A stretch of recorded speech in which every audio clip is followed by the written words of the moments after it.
नमस्कार विद्यार्थी मित्रांनो, मी दिलीप पांडुरंग कांबळे खडकी शिक्षण संस्थेच्या GMI कन्या शाळेमध्ये अध्यापनाचं काम करत आहे। विद्यार्थी मित्रांनो, आपण आज इयत्ता 10वीच्या इतिहासाच्या तिसऱ्या प्रकरणामध्ये पाहणार आहोत, उपयोजित इतिहास। अर्थात इतिहास म्हणजे तुम्हा सगळ्यांना माहिती आहे की भूतकाळात घडलेल्या घटनांचा आणि त्या घडामोडींचा सुसंगतपणे अभ्यास म्हणजे इतिहास। पण आता या प्रकरणामध्ये आपल्याला उपयोजित इतिहास म्हणजे काय, कारण इतिहासाच्या बाबतीमध्ये बरेच लोकांचे समज गैरसमज असतात। मग तो इतिहास आपल्या फायद्याचा आहे का नाही, तो कोणासाठी उपयोगी आहे, असे अनेक गैरसमज असतात। परंतु आपल्या दैनंदिन जीवनामध्ये या इतिहासाचा आपल्याला काय उपयोग आहे याचा अभ्यास आपण या तिसऱ्या प्रकरणामध्ये म्हणजेच उपयोजित इतिहास यात आपण पाहणार आहोत। तर याच्यामध्ये साधारणपणे आपल्याला उपयोजित इतिहास म्हणजे काय, उपयोजित इतिहास आणि विविध विषयामधील संशोधन, त्यानंतर उपयोजित इतिहास आणि वर्तमान काळ, त्यातला चौथा घटक असेल सांस्कृतिक आणि नैसर्गिक वारशाचे व्यवस्थापन, आणि या पाठातील पाचवा महत्त्वाचा घटक म्हणजे संबंधित व्यावसायिक क्षेत्रे कोणकोणती आहेत। या 5 घटकांवर आपल्याला या पाठामध्ये अभ्यास करायचा आहे। तर यामध्ये आपण आता उपयोजित इतिहास म्हणजे काय, तर उपयोजित इतिहास म्हणजे एक जनांसाठी इतिहास, पब्लिक हिस्ट्री। इतिहासाचा संबंध वर्तमान काळातील जीवनसरणीशी जोडणारे क्षेत्र म्हणजेच काय, तर जनांसाठी इतिहास। कारण हा जो इतिहास आहे तो लोकांसाठी, जनांसाठी आहे। पब्लिक हिस्ट्री भूतकाळातील घटनासंबंधीच्या ज्ञानाचा वर्तमानात आणि भविष्य काळामध्ये समाजाला कसा उपयोग होईल याचा विचार या उपयोजित इतिहासामध्ये मांडला गेला आहे। आता जनांसाठी इतिहास म्हणजे काय, तर या संबंधी असलेले इतिहासाच्या बाबतीमध्ये जे गैरसमज आहेत ते पहिल्यांदा आपण पाहूया। कारण मगाशी मी सांगितल्याप्रमाणे इतिहासाच्या बाबतीत लोकांच्या मध्ये अनेक गैरसमज आहेत। कोणते आहेत, तर इतिहास हा फक्त इतिहासकारांसाठीच असतो, तो अभ्यासकांसाठीच असतो। दैनंदिन जीवनामध्ये या इतिहासाचा आपल्याला काहीच उपयोग नसतो। शिवाय आर्थिक उत्पादक क्षेत्रांशी इतिहासाचा काही संबंध नसतो। आणि इतिहास म्हणजे फक्त राजे व राजकारण आणि युद्धे यांचीच माहिती असते, असा एक लोकांच्या बाबतीमध्ये इतिहासाच्या संदर्भात असलेला एक गैरसमज आहे। आता या उपयोजित इतिहासामध्ये जर आपण पाहिलं तर या उपयोजित इतिहासामध्ये फक्त तज्ञच व्यक्ती नसतात, तर त्यामध्ये सर्वसामान्य लोकांचा सुद्धा सहभाग असतो आणि विविध अंगाने त्यांचा सहभाग असू शकतो। शिवाय त्याच्यामध्ये संग्रहालय, प्राचीन स्थळे यांना भेट देणारे जे पर्यटक आहेत त्यांचा सहभाग याच्यामध्ये महत्त्वाचा आहे। आपल्याला माहिती आहे की परदेशातून अनेक पर्यटक आपल्या भारतामध्ये येतात आणि भारतातील जी पर्यटन स्थळं आहेत त्यांना भेटी देतात। या पर्यटनामुळे काय झालं, तर लोकांमध्ये इतिहासाची आवड, समाजमनामध्ये इतिहासाची जाणीव निर्माण होते आणि प्राचीन स्थळांच्या जतन आणि संवर्धनाच्या प्रकल्पामध्ये सुद्धा तेथील स्थानिक लोक सहभागी होऊ शकतात। आता आपण याच्यामध्ये जनांसाठी इतिहास पाहिला, याच्यामध्ये आता उपयोजित इतिहास आणि विविध विषयामधील जे संशोधन आहे त्याच्या ज्या काही शाखा आहेत त्या शाखांचा आपण या ठिकाणी अभ्यास करणार आहोत। उपयोजित इतिहास आणि विविध विषयामधील संशोधन, कारण प्रत्येक विषय, मग तो कोणतीही शाखा असू द्या, कोणताही विषय असू द्या, मग त्यामध्ये तत्वज्ञान असेल, विज्ञान असेल, तंत्रज्ञान असेल, उद्योगधंदे आणि व्यापार, व्यवस्थापन शास्त्र, कला आणि मानवी ज्ञान शाखा, या ज्या विविध ज्ञान शाखा आहेत त्या प्रत्येक ज्ञान शाखेमध्ये इतिहासाचा उपयोग होतो। त्या ज्ञान शाखेमध्ये इतिहासाची जोड आहे। वर्तमानात दिसणाऱ्या मानवी जीवनाची घडण भूतकालीन घटनांवरच आधारलेली असते। या घटना राजकारण, सामाजिक धार्मिक संघटन, तत्वज्ञान, तंत्रज्ञान आणि विज्ञान यांसारख्या क्षेत्रामध्ये सुद्धा घडलेले असतात। ज्ञानसंचयाच्या स्थितीवर पुढील वाटचालीचा इतिहास हा अवलंबून असतो। त्या अनुषंगाने अनेक विषयांच्या संशोधनामध्ये इतिहासाची ही संशोधन पद्धती उपयुक्त ठरते. त्यामध्ये ज्या काही जे विषय आहेत ते विषय आपण या ठिकाणी पाहणार आहोत. आपल्याला माहिती आहे की मानवाची उत्क्रांती झाली, मग निअँडरथल मानव, क्रोमॅनियन मानव, सेपियन मानव, होमोसेपियन मानव, ही मानवाची उत्क्रांती कशी झाली हा एक इतिहास आहे. आणि हा इतिहास आपल्याला या माध्यमातून जाणून घ्यायचा असतो. आता ह्याची जे शाखा आपण सांगितलेल्या त्या शाखांचा आपण थोडक्यात अभ्यास करणार आहोत. त्यामध्ये पहिल्यांदा आहे तत्वज्ञान म्हणजे फिलॉसॉफी. आता याच्यामध्ये तत्वज्ञान या बाबतीमध्ये इतिहास संशोधन आणि त्या पद्धतीची उपयुक्तता काय आहे हे आपण थोडंसं समजून घेऊया. विविध विचारसरणीचा उगम, वैचारिक परंपरा आणि त्यांची वाटचाल समजून घेण्यासाठी तत्वज्ञानाचा इतिहास आपल्याला अभ्यासावा लागतो. मी मगाशी सांगितलं की मानवाची उत्क्रांती कशी झाली याचा आपल्याला अभ्यास करावा लागेल. तत्वज्ञान ही विज्ञान आणि सर्व ज्ञानशाखांची जननी मानली जाते. अत्यंत महत्त्वाचं वाक्य आहे, रिकाम्या जागेमध्ये येऊ शकतं बोर्डाच्या परीक्षेमध्ये. तत्वज्ञान ही विज्ञान आणि सर्वच ज्ञानशाखांची जननी मानली जाते. या विश्वाचा शोध घेताना सर्व समाजाने जगाच्या उत्पत्ती संबंधित अनेक कथा, देवदेवतांविषयी कल्पना, जसं आपण रामायण पाहतो, महाभारत पाहतो, मग देवदेवतांचा कसा उगम झालेला असेल, या निसर्गामध्ये येणारे जे काही आपत्ती आहेत त्या कशा प्रकारे येत असतील याचा अभ्यास, याच्या कल्पना किंवा त्या देवदेवतांविषयी जे पूजाविधी आहे यांचे विचार या तत्वज्ञानामध्ये मांडलेला आहे. या विचारातच तत्वज्ञानाचे बीज आढळते. मानवीय शाखेतील विविध सिद्धांतांचा अभ्यास करण्यासाठी तत्वज्ञानाचा इतिहास आपल्याला अभ्यासावा लागतो या उपयोजित इतिहासामध्ये. यानंतरची जी दुसरी शाखा आहे ती म्हणजे विज्ञान. आता विज्ञान म्हणजे काय आपल्याला माहिती आहे की याच्यामध्ये शोध लावले जातात. सिद्धांत, याचा कालक्रम आणि त्यामागील कारण परंपरा शोधण्यासाठी विज्ञानाचा इतिहास अभ्यासावा लागतो. आपल्याला माहिती आहे गरज ही शोधाची जननी आहे आणि गरजेनुसार माणसाला नवनवीन शोध लावावे लागतात. जसं की आता आपण जर प्राचीन काळ पाहिला तर पूर्वीचा माणूस हा दळणवळणाचं साधन म्हणून काय, त्याच्यावेळी त्या काळामध्ये दळणवळणाची साधनं होती, मग तो पायी जात असे, चालत जात होता. मग नंतर काय करायला लागला, तो प्राण्यांच्या पाठीवर बसून जायला लागला. घोडा, गाढव असेल, हत्ती असेल, उंट असेल, या प्राण्यांच्या पाठीवर बसून जायला लागला. नंतर काय झालं, चाकाचा शोध लागला. मग दुचाकी वाहन, पूर्वीची सायकल तुम्ही पाहिली असेल, त्यानंतर आता आधुनिक सायकल. त्यानंतर काय झालं, त्याची गरज वाढली. अरे सायकलवर जायचं म्हणजे परिश्रम जास्त आहेत, जास्त कष्ट लागतात. म्हणून काय झालं की दुचाकी वाहन, मोटार वाहन आलं. आता मोटार वाहन निर्माण झालं, माणूस लवकर पोचू लागला.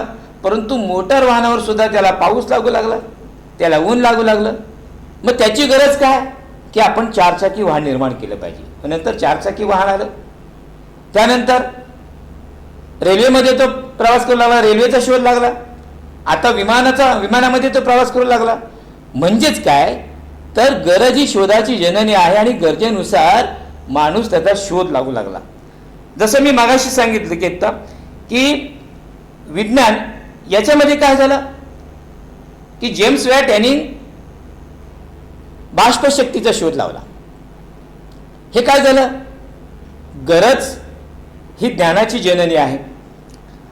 याच्यामध्ये जी तिसरी शाखा जी आहे ती तंत्रज्ञान. अर्थात विज्ञान आणि तंत्रज्ञान ह्या एकाच नाण्याच्या दोन बाजू आहेत. जिथं विज्ञान आहे तिथं तंत्रज्ञान आहे. विज्ञान म्हणजे काय तर त्या गोष्टीचा शोध लावणे हे विज्ञान झालं. पण तंत्रज्ञान म्हणजे काय तर जो शोध लावलेला आहे त्या शोधाचा उपयोग आपल्या व्यवहारात आणणे. जसं की जेम्स वॅटने बाष्पशक्तीचा शोध लावला, पण तो नुसता कागदावर लिहून चालेल का, तो नुसता कागदावर राहिला. परंतु स्टीफन्सन यांनी काय केलं, रेल्वेचं इंजिन म्हणजे या बाष्पशक्तीवर चालणारं रेल्वेचं इंजिन शोधून काढलं. त्यांनी या बाष्पशक्तीवर त्यांनी रेल्वेचं इंजिन चालवलं. म्हणजे हे काय झालं, तंत्रज्ञान. कृषी, औद्योगिक उत्पादन, स्थापत्य इत्यादी क्षेत्रामध्ये होत गेलेल्या बदलांचा त्यामागील तंत्रज्ञानाचा इतिहास आपल्याला अभ्यासावा लागतो. पूर्वीच्या माणसाने दगडी हत्यारे शोधून काढली, मग त्यानंतर त्याने आत्तापर्यंत बरेचसे या तंत्रज्ञानामध्ये प्रगती केली, जसं की मी आता वाहनाचं सांगितलं. या दगडी हत्यारे तयार करण्याच्या अवस्थेपासून ते विज्ञान युगापर्यंत प्रगत झालेले तंत्रज्ञान समजून घेण्यासाठी तंत्रज्ञानाच्या इतिहासाचा अभ्यास आपल्याला करावा लागतो. पुढची जी शाखा आहे ती म्हणजे उद्योगधंदे आणि व्यापार. उपयोजित इतिहासाचा उपयोग उद्योगधंदे आणि व्यापार यामध्ये मोठ्या प्रमाणामध्ये होत आलेला आहे. कारण यामध्ये उद्योगधंदे व्यापार याच्यात अधिक लोकांचा संबंध येतो. परस्परामधील व्यवहारांचे क्षेत्र विकसित होत जाते आणि काळाच्या ओघामध्ये बाजार आणि व्यापार यांचे स्वरूप बदलते. त्यामागील मानवी नाती आणि समाज रचना बदलत गेली. या बदलातील सामाजिक रचना, सांस्कृतिक जडणघडण, आर्थिक व्यवस्था इत्यादींचा इतिहास आपल्याला उद्योगधंदे आणि व्यापार याच्यामध्ये समजून घ्यावा लागतो. ही शाखा अत्यंत महत्त्वाची आहे इतिहासामध्ये. त्यानंतरची पुढची शाखा आहे व्यवस्थापन शास्त्र, मॅनेजमेंट. आता प्रत्येक व्यवस्थापन शास्त्र काय सांगतं की उत्पादनाची साधने आहेत, बाजारपेठ आहे, त्या ठिकाणी तुम्ही मॅनेजमेंट म्हणजे व्यवस्थापन शास्त्र कसं करायला पाहिजे, त्यामध्ये उत्पादनाची साधने, बाजार विक्री, मनुष्यबळ यांचे व्यवस्थापन समजून घेताना आपल्याला भूतकाळात या यंत्रणा कशा होत्या, तसेच या यंत्रणा सांभाळणाऱ्या संघटना या सर्वांचा अभ्यास करताना त्याच्या भूतकालीन व्यवस्थापनांचा अभ्यास करावा लागतो. जे शेतकऱ्यांच्या बाबतीमध्ये जर आपण विचार केला तर पूर्वीच्या काळी शेतकरी त्या लाकडाच्या नांगराने तो शेत नांगरत होता. त्यानंतर काय झालं, लोखंडाचा नांगर आला. त्यानंतर काय झालं, ट्रॅक्टर आला. आता आपण पाहतो की या आधुनिक युगामध्ये विज्ञानाने इतकी प्रगती केलेली आहे की पीक कापण्याचं मळणी यंत्र सुद्धा आलेलं आहे. म्हणजेच काय झालं की उपयोजित इतिहास आणि व्यवस्थापन शास्त्र याची सांगड घालत असताना आपल्याला त्यामध्ये हे जे मॅनेजमेंट आहे, व्यवस्थापन आहे, ते कशा पद्धतीने करता येईल त्यासाठी आपल्याला भूतकालीन व्यवस्थापनांचा अभ्यास करावा लागतो आणि तो एक उपयोजित इतिहासाचं महत्त्वाचा अंग आहे. तर आपण इतिहास संशोधन पद्धतीच्या ज्या विविध शाखा आहेत त्याचा आपण अभ्यास केला. आता आपण जाऊया पुढच्या घटकाकडे, उपयोजित इतिहास आणि वर्तमान काळ. म्हणजे या उपयोजित इतिहासाचा आत्ताच्या काळाशी काय संबंध आहे याचा संदर्भ, याची माहिती आपण या घटकामध्ये पाहणार आहोत. उपयोजित इतिहास आणि वर्तमान काळ. आता याच्यामध्ये जो काही सांस्कृतिक वारसा आहे तो सांस्कृतिक वारसा आपण या ठिकाणी पाहणार आहोत. भूतकाळाचे मूर्त आणि अमूर्त स्वरूपातील अवशेष वर्तमान काळात अस्तित्वात असतात. कारण इतिहास काय की भूतकाळामध्ये ज्या घटना घडलेल्या आहेत किंवा आपण पाहतो की 3000 वर्षापूर्वीची हडप्पा संस्कृती आहे, मग ते भूतकाळातील इतिहासाचे जे अवशेष आहेत ते अवशेष मूर्त आणि अमूर्त स्वरूपात वर्तमान काळामध्ये असतात. आता याच्यामध्ये पहिल्यांदा आपण मूर्त आणि अमूर्त म्हणजे काय हे नीट समजून घेऊया. तर मूर्त म्हणजे काय की ज्याला आपण प्रत्यक्ष हात लावू शकतो, स्पर्श करू शकतो. आणि अमूर्त म्हणजे काय की जे मौखिक आहे, जे आपण डोळ्यांनी प्रत्यक्ष पाहू शकत नाही, जे श्रवणीय आहे, असा जो वारसा आहे तो अमूर्त वारसा आहे. हे अवशेष आपल्याला पूर्वजांचा सांस्कृतिक वारसा असल्याने त्याविषयी आपल्याला कुतूहल आणि आत्मीयता वाटते. म्हणजे पूर्वजांचे जे अवशेष आहेत, पूर्वीचा जो इतिहास आहे आणि त्या इतिहासातील जे काही जुने अवशेष आपण पाहतो, विविध संग्रहालयांना आपण भेटी देतो, तर ते पूर्वजांचे अवशेष त्याच्यामुळे त्याविषयी आपल्याला एक आत्मीयता असते, एक जिव्हाळा असतो. हा वारसा आपण पुढील पिढ्यांसाठी जतन करण्याची आवश्यकता असते आणि म्हणून याच्यामध्ये उपयोजित इतिहासाचा महत्त्वाचा उपयोग होतो.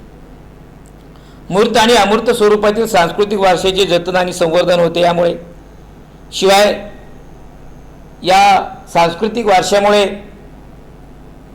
व्यवसायाच्या अनेक संधी आपल्याला निर्माण होतात. त्या आधारे आपल्याला इतिहासाचे यथायोग्य आपण आकलन करू शकतो, समजून घेऊ शकतो इतिहास आणि भविष्य काळासाठी याच्या माध्यमातून योग्य ते दिशादर्शन होत असतात. म्हणून उपयोजित इतिहास आणि वर्तमान काळ याच्यामध्ये सांस्कृतिक वारशाचा अत्यंत महत्त्वाचा भाग आहे. पुढचा जो घटक आहे तो म्हणजे सांस्कृतिक आणि नैसर्गिक वारशाचे व्यवस्थापन. आत्ता आपण पाहिलं की हा जो सांस्कृतिक वारसा आहे त्या सांस्कृतिक वारसा आणि त्याच्याबरोबर नैसर्गिक वारसा याचं आपण कशा पद्धतीने व्यवस्थापन करू शकतो. कारण जे पूर्वीचे जे अवशेष आहेत इतिहासामध्ये जे सापडलेले अवशेष आहेत त्याचे योग्य प्रकारे आपण मॅनेजमेंट म्हणजे व्यवस्थापन केलं पाहिजे की जेणेकरून ते पुढच्या पिढीपर्यंत आपल्याला पोहोचवता आलं पाहिजे. सांस्कृतिक आणि नैसर्गिक वारशाचे व्यवस्थापन यामध्ये आपण पाहतोय सांस्कृतिक वारसा आणि दुसरा आहे नैसर्गिक वारसा. आता सांस्कृतिक वारसा म्हणजे काय तर सांस्कृतिक वारसा हा मानवनिर्मित असतो आणि त्याचे दोन प्रकार आहेत, एक मूर्त सांस्कृतिक वारसा आणि अमूर्त सांस्कृतिक वारसा. मी अगोदर उल्लेख केला की मूर्त म्हणजे काय तर ज्या वस्तूंना ज्या वास्तूंना आपण प्रत्यक्ष स्पर्श करतो ते झाले मूर्त सांस्कृतिक वारसा. मग त्यामध्ये काय आहे प्राचीन स्थळे आहेत, वास्तू आहे. वास्तू म्हणजे काय तुम्हाला माहिती आहे की ज्या इमारती आहेत त्या इमारतींना आपण काय म्हणतो वास्तू. शिवाय हस्तलिखित आहेत, वस्तू आहेत म्हणजे ज्या ज्या दगड आहेत, वेगवेगळे हत्यार आहेत, अशा काही छोटे छोटे वस्तू आहेत, खेळणी असतील, हस्तलिखित असतील, शिल्पे आणि चित्रे, ही उदाहरणं आपल्याला मूर्त सांस्कृतिक वारशामध्ये देता येतील. मग अमूर्त सांस्कृतिक वारसा म्हणजे काय तर अमूर्त म्हणजेच काय मगाशी मी उल्लेख केला की अमूर्त म्हणजे आपण ते प्रत्यक्ष त्याला स्पर्श करू शकत नाही, ते श्रवणी आहे. म्हणजेच काय तर मौखिक परंपरा आणि त्यांची भाषा, पारंपरिक ज्ञान. आता मौखिक परंपरेमध्ये आपण पाहतो की प्राचीन म्हणजे शिवाजी महाराजांच्या काळातले, संभाजी महाराजांच्या काळातले पोवाडे आपण ऐकतो. शिवाय अनेक प्रकारच्या म्हणी आपल्यापर्यंत आलेल्या आहेत, त्या काय कुठे लिहून ठेवलेल्या आहेत का नाही. तर हा मौखिक वारसा आहे, मौखिक परंपरा आहे. पारंपरिक ज्ञान, सणासमारंभाच्या सामाजिक पद्धती, त्यामध्ये केला जाणारा धार्मिक विधी, कला सादरीकरणाच्या वेगवेगळ्या पद्धती. आता आपण पाहतो की आपल्या भारतामध्ये आपली जी संस्कृती आहे ती विविध अंगांनी नटलेली आहे. आपल्या भारतामध्ये या संस्कृतीमध्ये विविधता आहे, अनेक प्रकारच्या कला आपल्याला पाहायला मिळतात, पारंपरिक कौशल्य आहेत. अशा परंपरा, पद्धती, कौशल्ये इत्यादीचे प्रतिनिधित्व करणारे काही समूह घटक आहेत. हे सांस्कृतिक वारशामध्ये झालं. आता आपण पाहूया पुढे नैसर्गिक वारसा. आता नैसर्गिक म्हणजे काय तर निसर्गतः काही जैवविविधता असतात आणि हा जो विचार आहे तो या संकल्पनेमध्ये मांडलेला आहे. त्यामध्ये वनस्पती असतील, प्राणी आहेत, त्यांच्या अस्तित्वासाठी आवश्यक असणाऱ्या परिसंस्था आणि भूरचनात्मक जी वैशिष्ट्ये आहेत ही आपल्याला नैसर्गिक वारशामध्ये सांगता येतील. आता जो सांस्कृतिक वारसा आहे आणि नैसर्गिक वारसा आहे या बाबतीत आपल्या म्हणजे जागतिक स्तरावर युनेस्को ही एक जागतिक संघटना आहे आणि या युनेस्कोने काही दिशादर्शक तत्त्व जाहीर केलेली आहेत. या तत्वांच्या आधारे जागतिक वारशाच्या पदास पात्र ठरणारी काही स्थळे त्यांनी जाहीर केलेली आहेत. काही जी स्थळं आहेत, परंपरा, याची यादी त्यांनी जाहीर केलेली आहे. आपल्या भारतामध्ये सुद्धा अशा अनेक स्थळं आहेत की जी युनेस्कोने या जागतिक वारशाच्या यादीमध्ये जाहीर केलेले आहेत. त्याचा कालावधी म्हणजे कुठल्या वर्षी, कुठल्या साली ते जाहीर केलेलं आहे आणि कोणत्या ठिकाणी ती जागतिक वारसा केंद्र आहेत त्याचा आपण थोडक्यात या ठिकाणी आढावा घेऊया. तर भारतातील जागतिक मौखिक आणि अमूर्त वारसा यादी समाविष्ट झालेल्या ज्या परंपरा आहेत त्याचा आपण थोडक्यात या ठिकाणी अभ्यास करूया. त्यामध्ये कुटियट्टम की जी केरळमधील संस्कृत नाट्य परंपरा आहे ते 2001 मध्ये या युनेस्कोने आपल्या जागतिक वारसा जे आहे, जागतिक वारसापद, याच्यामध्ये त्यांनी त्या यादीमध्ये जाहीर केलेलं आहे 2001 मध्ये. 2003 मध्ये वैदिक पठण परंपरा, 2005 मध्ये उत्तर भारतातील रामलीला सादरीकरण, 2009 उत्तराखंडमध्ये गढवाला आहे तेथील रम्मन धार्मिक उत्सव आणि विधिनाट्ये, त्यानंतर 2010 मध्ये राजस्थानचे कालबेलिया लोकसंगीत आणि लोकनृत्य, 2010 मध्ये आपल्याला सांगता येईल पश्चिम बंगाल, झारखंड आणि ओडिशा येथील छाऊ नृत्य, 2010मध्येच म्हणजे 2010मध्ये ही 3 स्थळं आहेत की जे जागतिक वारसा यादीमध्ये जाहीर केलेले आहेत. केरळमधील मुडियट्टू हे विधिनाट्य आणि नृत्यनाट्य आहे. 2012मध्ये लडाख, जम्मू आणि काश्मीर येथील बौद्ध मंत्रपठणाची परंपरा. 2013मध्ये मणिपूर येथील संकीर्तन परंपरा.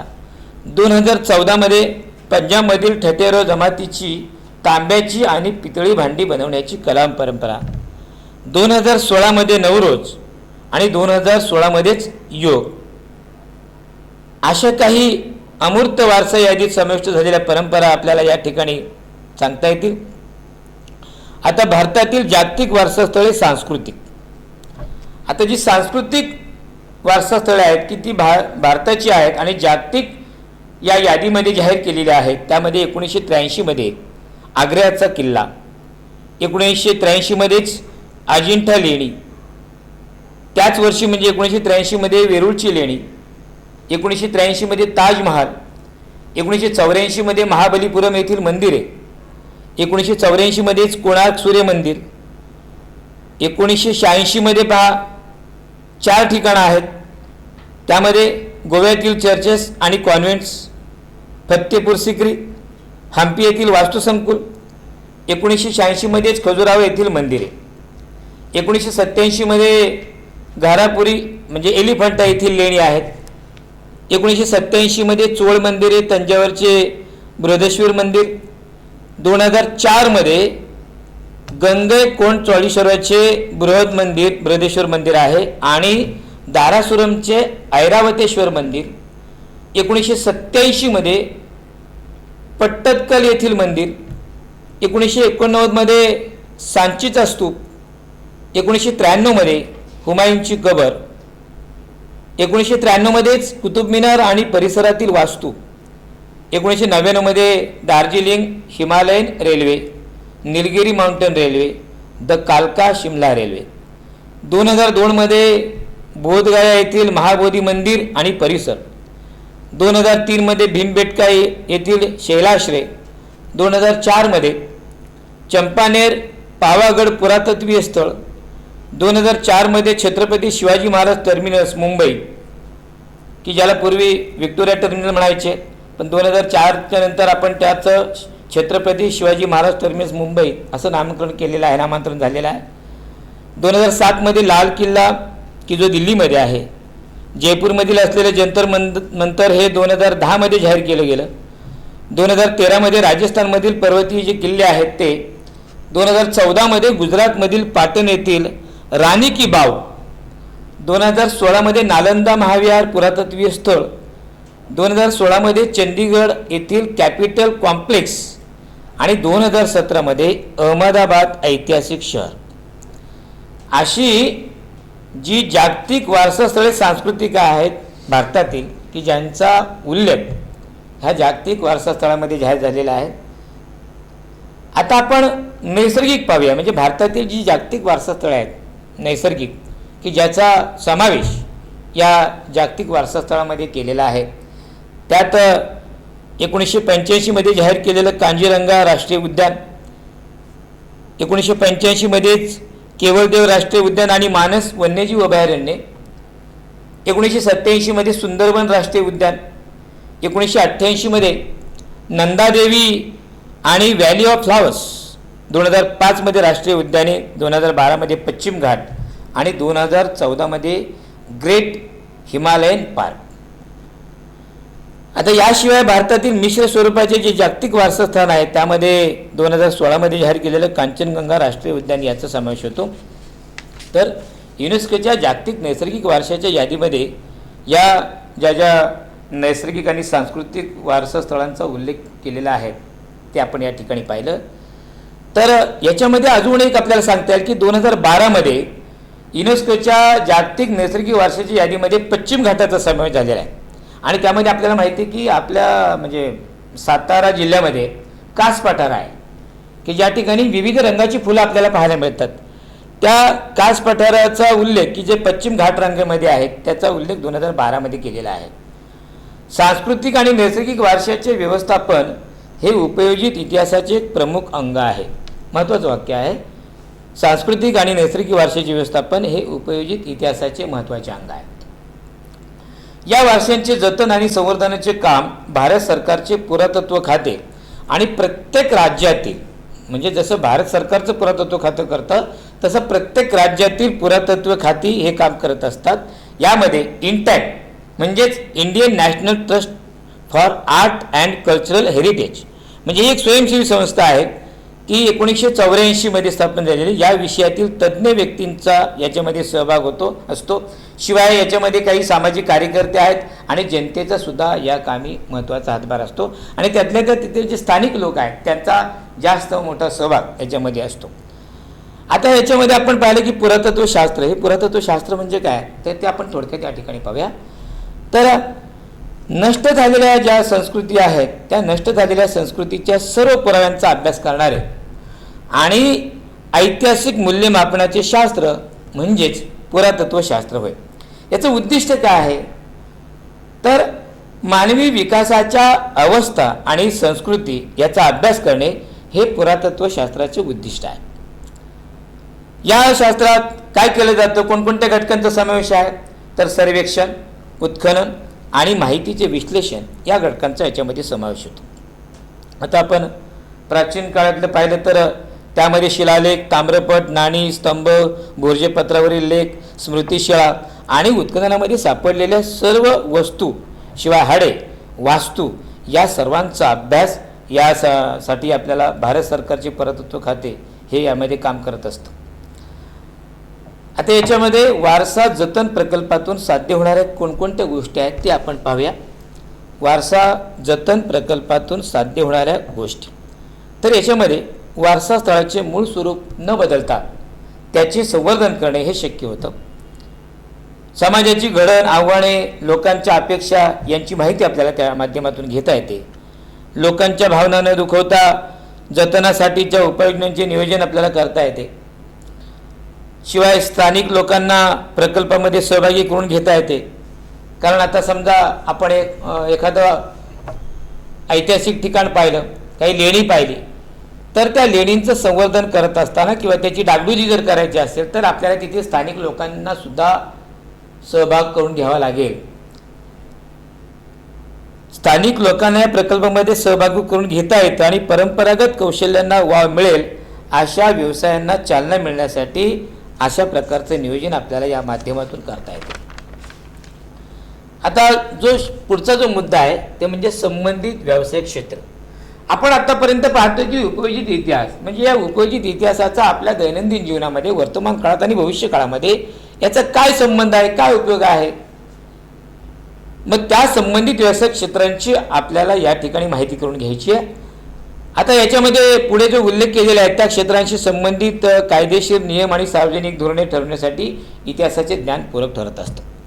त्यामध्ये संग्रहालय व अभिलेखागारे आहेत, ऐतिहासिक स्थळांचे जतन आणि संवर्धन, पर्यटन आणि आतिथ्य. आतिथ्य म्हणजे काय तर त्या पर्यटन स्थळाला जे पर्यटक भेट देण्यासाठी आलेले आहेत ते पर्यटक, ते आतिथ्य, आणि मनोरंजन व संपर्क माध्यमे. ही जी व्यावसायिक क्षेत्र आहेत ही 4 व्यावसायिक क्षेत्रे आपल्याला याच्या संदर्भात सांगता येतील. उपयोजित इतिहासाच्या क्षेत्रातील प्रकल्पामुळे उपलब्ध झालेल्या व्यवसायांच्या संधी कोणकोणत्या आहेत तेही आपल्याला पाहता येईल. कारण इतिहासाच्या माध्यमातून आपल्याला अनेक व्यवसायाच्या संधी आहेत. म्हणजे उदाहरणार्थ आपण पहा की एखाद्या गडावर आपण गेलो, म्हणजे रायगडावर गेलो. आता परवाच म्हणजे 6 जून रोजी शिवाजी महाराजांचा स्वराज्याभिषेक सोहळा जो 1974ला झाला, 1674, 6 जून 1674 जो स्वराज्याभिषेक सोहळा झाला तर तो सोहळासुद्धा रायगडावर दरवर्षी मोठ्या प्रमाणामध्ये साजरा होतो. मग रायगडावर गेल्यानंतर त्या ठिकाणी आपल्याला तो रायगडाचा इतिहास, शिवाजी महाराजांनी त्या ठिकाणी केलेला राज्याभिषेक सोहळा तो आपल्या डोळ्यासमोर येतो आणि त्याच्यामध्ये त्या ऐतिहासिक वास्तूची आपल्याला माहिती त्या ठिकाणी गेल्यानंतर कळत असते.